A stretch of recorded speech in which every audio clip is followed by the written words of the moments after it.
twofold. The wretchedness of earth is multiform, overreaching the wide horizon as the rainbow. Its hues are as various as the hues of that arch, as distinct too, yet as intimately blended. Overreaching the wide horizon as the rainbow. How is it that from beauty I have derived a type of unloveliness? From the covenant of peace, a simile of sorrow. But as in ethics, evil is a consequence of good, so in fact, out of joy is sorrow born. Either the memory of past bliss is the anguish of today, or the agonies which are have their origin in the ecstasies which might have been. My baptismal name is Aegeus. That of my family I will not mention. Yet there are no towers in the land more time-honored than my gloomy, gray, hereditary halls. Our line has been called a race of visionaries, and in many striking particulars in the character of the family mansion, in the frescoes of the chief saloon, in the tapestries of the dormitories, in the chiseling of some buttresses in the armory, but more especially in the gallery of antique paintings, in the fashion of the library chamber, and lastly, in the very peculiar nature of the library's contents. There is more than sufficient evidence to warrant the belief. The recollections of my earliest years are connected with that chamber and with its volumes, of which latter I will say no more. Here died my mother, herein was I born. But it is mere idleness to say that I had not lived before, that the soul has no previous existence. You deny it. Let us not argue the matter. Convinced myself, I seek not to convince. There is, however, a remembrance of aerial forms, of spiritual and meaning eyes, of sounds musical yet sad, a remembrance which will not be excluded, a memory like a shadow, vague, variable, indefinite, unsteady, and like a shadow, too, in the impossibility of my getting rid of it while the sunlight of my reason shall exist. In that chamber was I born, thus awakening from the long night of what seemed but was not nonentity, at once into the very regions of fairyland, into a palace of imagination, into the wild dominions of monastic thought and erudition. It is not singular that I gazed around me with a startled and ardent eye, that I loitered away my boyhood in books and dissipated my youth in reverie. But it is singular that as years rolled away, and the noon of manhood found me still in the mansion of my fathers, it is wonderful what a stagnation there fell upon the springs of my life. Wonderful how total an inversion took place in the character of my commonest thought. The realities of the world affected me as visions, and as visions only, while the wild ideas of the land of dreams became in turn not the material of my everyday existence, but in very deed that existence utterly and solely in itself. Berenice and I were cousins, and we grew up together in my paternal halls. Yet differently we grew, I ill of health and buried in gloom, she agile, graceful, and overflowing with energy, hers the ramble on the hillside, mine the studies of the cloister. I living within my own heart and addicted body and soul to the most intense and painful meditation, she roaming carelessly through life with no thought of the shadows in her path, or the silent flight of the raven-winged hours. Berenice, I call upon her name, Berenice, and from the gray ruins of memory 1,000 tumultuous recollections are startled at the sound. Ah, vividly is her image before me now, as in the early days of her light-heartedness and joy. O gorgeous yet fantastic beauty! O sylph amid the shrubberies of Arnheim! O naiad among its fountains! And then, All is mystery and terror, and a tale which should not be told. Disease, a fatal disease, fell like the simoon upon her frame, and even while I gazed upon her, the spirit of change swept over her, pervading her mind, her habits, and her character, and in a manner the most subtle and terrible, disturbing even the identity of her person. Alas, the destroyer came and went, and the victim, where is she? I knew her not, or knew her no longer as Berenice. Among the numerous train of maladies superinduced by that fatal and primary one, which effected a revolution of so horrible a kind in the moral and physical being of my cousin, may be mentioned as the most distressing and obstinate in its nature, a species of epilepsy, not unfrequently terminating in trance itself, trance very nearly resembling positive dissolution, and from which her manner of recovery was, in most instances, startlingly abrupt. In the meantime, my own disease, for I have been told that I should call it by no other appellation, my own disease then grew rapidly upon me, and assumed finally a monomaniac character of a novel and extraordinary form, hourly and momently gaining vigor, and at length obtaining over me the most incomprehensible ascendancy. The monomania, if I must so term it, consisted in a morbid irritability of those properties of the mind in metaphysical science termed the attentive. It is more than probable that I am not understood, but I fear indeed that it is in no manner possible to convey to the mind of the merely general reader an adequate idea of that nervous intensity of interest with which, in my case, the powers of meditation, not to speak technically, busied and buried themselves in the contemplation of even the most ordinary objects of the universe.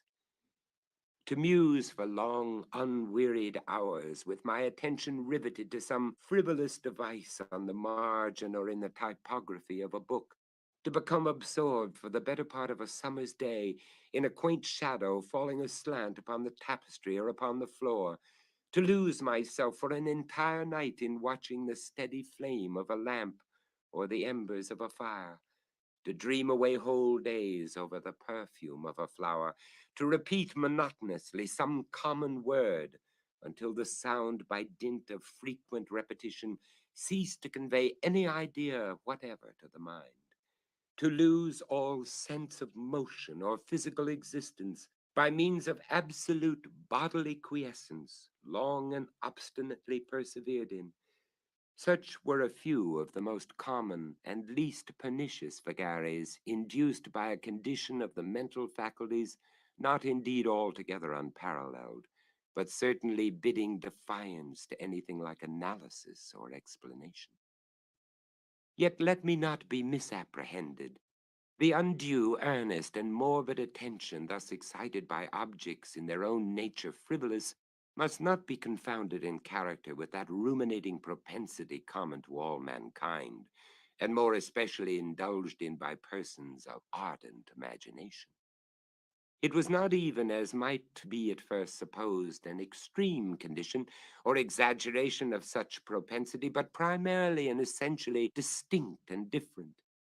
In the one instance, the dreamer or enthusiast, being interested in an object usually not frivolous, imperceptibly loses sight of this object in a wilderness of deductions and suggestions issuing therefrom, until at the conclusion of a daydream, often replete with luxury, he finds the incitamentum, or first cause of his musings, entirely vanished and forgotten. In my case, the primary object was invariably frivolous, although assuming through the medium of my distempered vision a refracted and unreal importance. Few deductions, if any, were made, and those few pertinaciously returning in upon the original object as a center.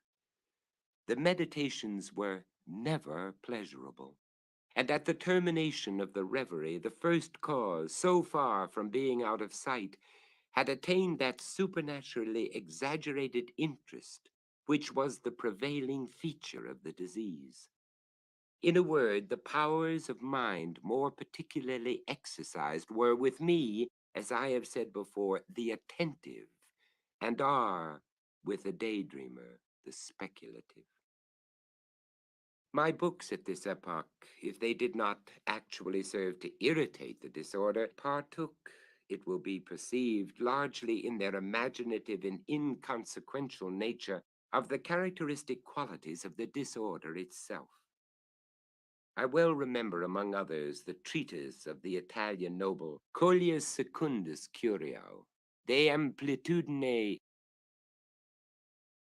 Ati Regni Dei, St. Augustine's great work, The City of God, and Tertullian's De Carne Christi, in which the paradoxical sentence, Mortuus est Dei filius, credibile est quia ineptum est, et sepultus resurrexit, certum est quia impossibile est, occupied my undivided time for many weeks of laborious and fruitless investigation.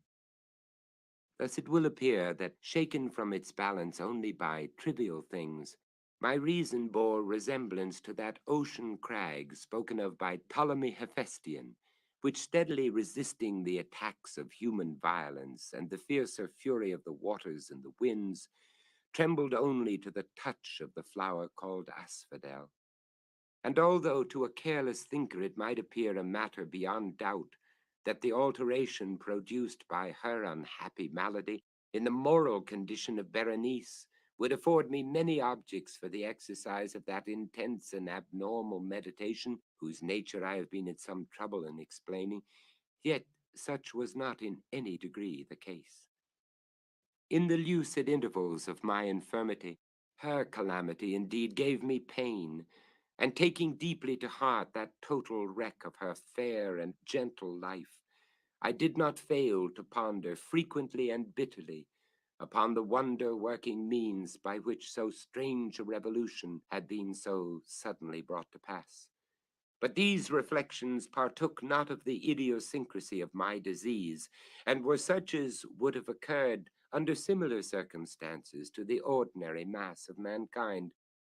True to its own character, my disorder reveled in the less important but more startling changes wrought in the physical frame of Berenice, in the singular and most appalling distortion of her personal identity. During the brightest days of her unparalleled beauty, most surely I had never loved her. In the strange anomaly of my existence, feelings with me had never been of the heart, and my passions always were of the mind. Through the gray of the early morning, among the trellised shadows of the forest at noonday, and in the silence of my library at night, she had flitted by my eyes, and I had seen her not as the living and breathing Berenice, but as the Berenice of a dream, not as a being of the earth, earthy, but as the abstraction of such a being, not as a thing to admire, but to analyze, not as an object of love, but as the theme of the most abstruse, although desultory speculation. And now I shuddered in her presence and grew pale at her approach, yet bitterly lamenting her fallen and desolate condition. I called to mind that she had loved me long, and in an evil moment I spoke to her of marriage. And at length the period of our nuptials was approaching, when upon an afternoon in the winter of the year, one of those unseasonably warm, calm, and misty days which are the nurse of the beautiful halcyon, I sat as I thought, alone in the inner apartment of the library, but uplifting my eyes, I saw that Berenice stood before me. Was it my own excited imagination, or the misty influence of the atmosphere, or the uncertain twilight of the chamber, or the gray draperies which fell around her figure, that caused in it so vacillating and indistinct an outline? I could not tell. She spoke no word, and I, not for worlds could I have uttered a syllable. An icy chill ran through my frame. A sense of insufferable anxiety oppressed me. A consuming curiosity pervaded my soul, and sinking back upon the chair, I remained for some time breathless and motionless, with my eyes riveted upon her person. Alas, its emaciation was excessive, and not one vestige of the former being lurked in any single line of the contour. My burning glances at length fell upon the face. The forehead was high and very pale and singularly placid, and the once jetty hair fell partially over it, and overshadowed the hollow temples with innumerable ringlets, now of a vivid yellow, and jarring discordantly in their fantastic character with the reigning melancholy of the countenance. The eyes were lifeless and lusterless and seemingly pupilless, and I shrank involuntarily from their glassy stare to the contemplation of the thin and shrunken lips. They parted, and in a smile of peculiar meaning, the teeth of the changed Berenice disclosed themselves slowly to my view. Would to God that I had never beheld them, or that having done so, I had died. The shutting of a door disturbed me, and looking up, I found that my cousin had departed from the chamber. But from the disordered chamber of my brain had not, alas, departed, and would not be driven away, the white and ghastly spectrum of the teeth. Not a speck on their surface, not a shade on their enamel, not an indenture in their edges, but what that brief period of her smile had sufficed to brand in upon my memory. I saw them now even more unequivocally than I beheld them then. The teeth, the teeth. They were here and there and everywhere, and visibly and palpably before me, long, narrow, and excessively white, with the pale lips writhing about them as in the very moment of their first terrible development. Then came the full fury of my monomania, and I struggled in vain against its strange and irresistible influence. In the multiplied objects of the external world, I had no thoughts but for the teeth. For these I longed with a frenzied desire. All other matters and all different interests became absorbed in their single contemplation. They alone were present to the mental eye, and they, in their sole individuality, became the essence of my mental life. I held them in every light. I turned them in every attitude. I surveyed their characteristics. I dwelt upon their peculiarities. I pondered upon their conformation. I mused upon the lateration in their nature. I shuddered as I assigned them in imagination a sensitive and sentient power, and even when unassisted by the lips, a capability of moral expression. Of Mademoiselle Salle, it has been well said, que tous ses pas étaient des sentiments. And of Berenice, I more seriously believed que tous ses dons étaient des idées. Des idées. Ah, here was the idiotic thought that destroyed me. Des idées. Ah, therefore it was that I coveted them so madly. I felt that their possession could alone ever restore me to peace in giving me back to reason. And the evening closed in upon me thus, and then the darkness came and tarried and went, and the day again dawned, and the mists of a second night were now gathering around, and still I sat motionless in that solitary room, and still I sat buried in meditation, and still the phantasma of the teeth maintained its terrible ascendancy, as with the most vivid and hideous distinctness it floated about amid the changing lights and shadows of the chamber. At length there broke in upon my dreams a cry as of horror and dismay, and thereunto after a pause succeeded the sound of troubled voices, intermingled with many low moanings of sorrow or of pain.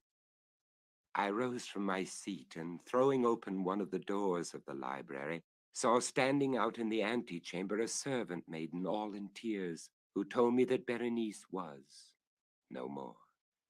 She had been seized with epilepsy in the early morning, and now, at the closing in of the night, the grave was ready for its tenant, and all the preparations for the burial were completed. I found myself sitting in the library, and again sitting there alone. It seemed to me that I had newly awakened from a confused and exciting dream. I knew that it was now midnight, and I was well aware that since the setting of the sun, Berenice had been interred. But of that dreary period which intervened, I had no positive, at least no definite comprehension. Yet its memory was replete with horror. Horror more horrible from being vague, and terror more terrible from ambiguity. It was a fearful page in the record of my existence, written all over with dim and hideous and unintelligible recollections. I strived to decipher them, but in vain, while ever and anon, like the spirit of a departed sound, the shrill and piercing shriek of a female voice seemed to be ringing in my ears. I had done a deed. What was it?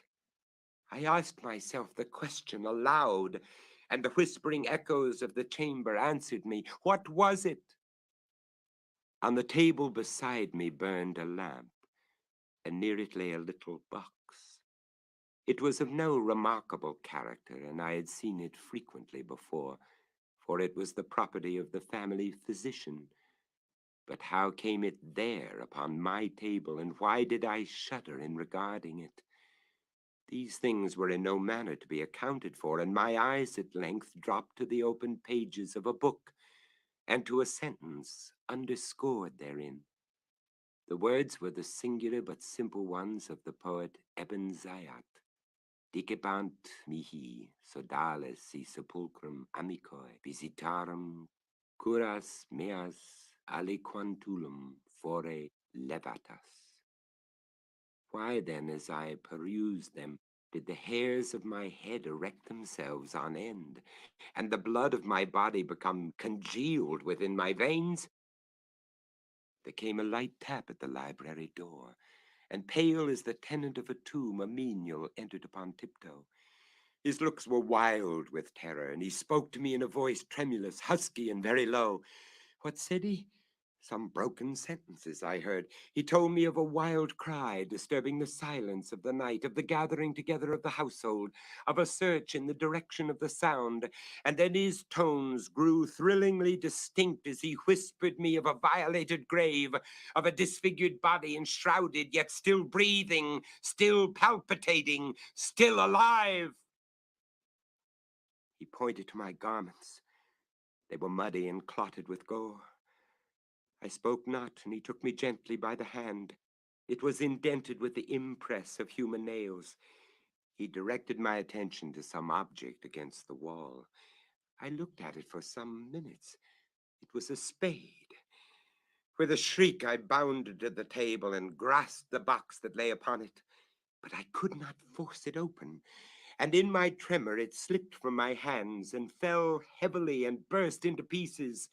And from it, with a rattling sound, there rolled out some instruments of dental surgery, intermingled with 32 small white and ivory-looking substances that were scattered to and fro about the floor.